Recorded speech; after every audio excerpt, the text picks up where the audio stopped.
wait a second, I'm playing the whole world. Okay, I'm part of the collective mind. Okay, I'm joyous and flappable, serene. Okay, wow. Hey, Carol. We just want you to be happy. Before getting into a spoiler-filled discussion of the finale, I want to go back all the way to the beginning when both of you took on your roles, because I imagine you both had a lot of questions about the show and your characters, as did everyone else. What questions did you have about your characters prior to shooting, and were any of them left unanswered by the season 1 finale? See, the thing is, I was so excited about being part of the project, and it was all so surreal for me You forgot to ask questions. that I thought it was, like, I'm not gonna ask any questions. Maybe I'll ask the wrong questions and they'll fire me or something. I don't know. So I just took everything they told me, and they were actually very thorough with Manousos' journey. They told me pretty much what he goes through. So the information that I was given was enough for me to hold on to, like to grab from. I remember, I go back to the that very loving line that he says to his mother when they cross paths with the car. And I remember asking them, look, if I say the word that is written in English, if I translate that into Spanish, it's really, really, really harsh. It's really, really harsh.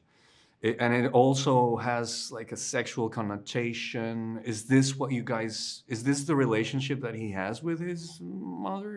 And they went, no, it's nothing like that. It's just that they don't get along and all that. I mean, like, apparently really not get along. Really not. Really not. And apparently she's not very nice. Apparently. But they were always open to answer questions. They were very open, and I didn't. The information that I was given was enough for me to be moved and stimulated, like motivated to perform. I mean, I had a million questions. I just, when you read something like this and you see a world created like this that's never been created before, a character that's never been played before, you have gazillion questions of like, wait a second, I'm playing the whole world. Okay, I'm part of the collective mind. Okay, I'm joyous and flappable, serene. Okay, wow. They have muscle memory of everything in their body, every person. I can perform an open heart surgery. I'm the greatest surgeon that there ever was. I'm the greatest pilot that there ever was. So there was a lot of questions, and then we would tackle them piece by piece. And whatever came up, I would get the answers. And sometimes Vince didn't have answers. Sometimes Vince would say, "I don't know." So then that was my job to fill in the blanks, to figure it out. And I think it's like on the day you would find the nuances and the little moments and bits and pieces to find Zosia, to not come off as manipulative or sinister or any of that, but just to genuinely be unconditionally loving on Carol and be of service to her.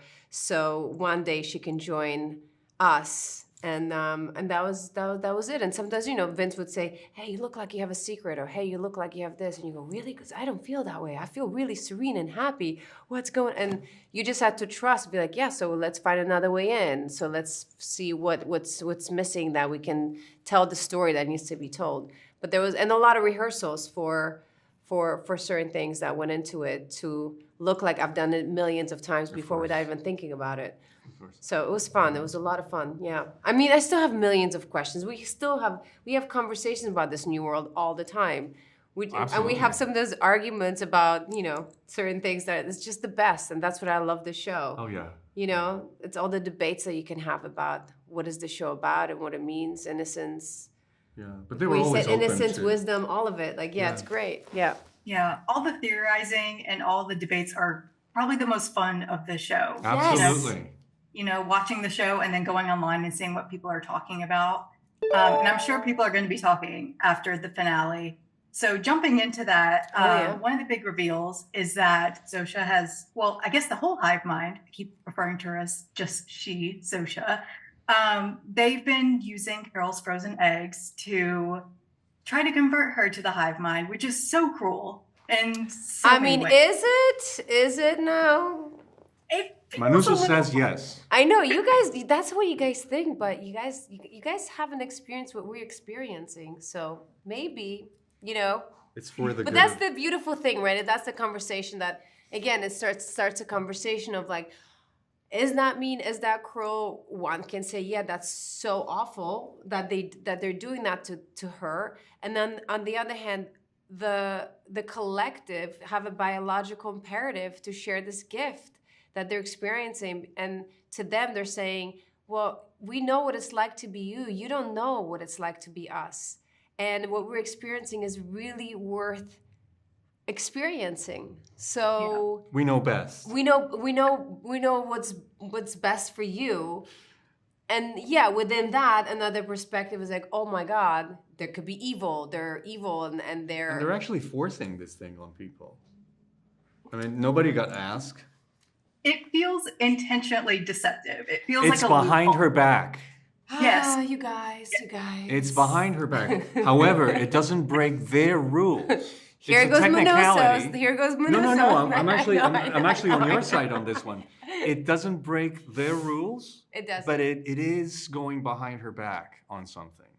Mhm. You know? But technically, What would you it's do? What would within- Manousos do if that was, he found out? I would think his machete would be. We'd be Or put to Carol good shotgun, use. you know, we would put to something. use. I mean, I'm sure, and I say it like a joke, really, but I think if this guy was given, I don't know, like what is it, 6 months? It says 1 to 3 months. Okay, if they tell Manousos you have 3 months and then you'll become one of us, he would probably get really radical about it.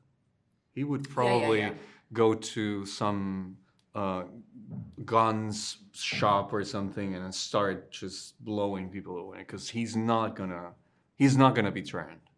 I mean, he's already gotten a little radical, so it would Yeah. make sense for Yeah. him to do that.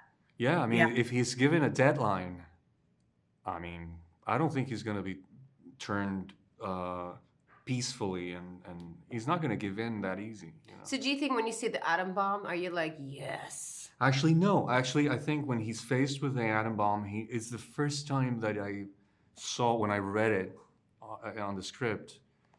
That was the first time that I saw him confused.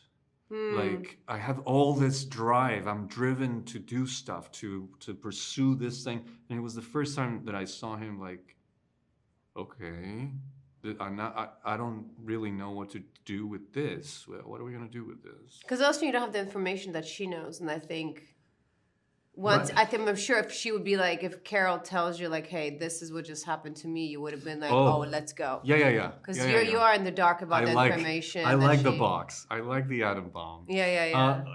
This is all speculation, but that is the only time that I see him Interesting. like not knowing where the path should go.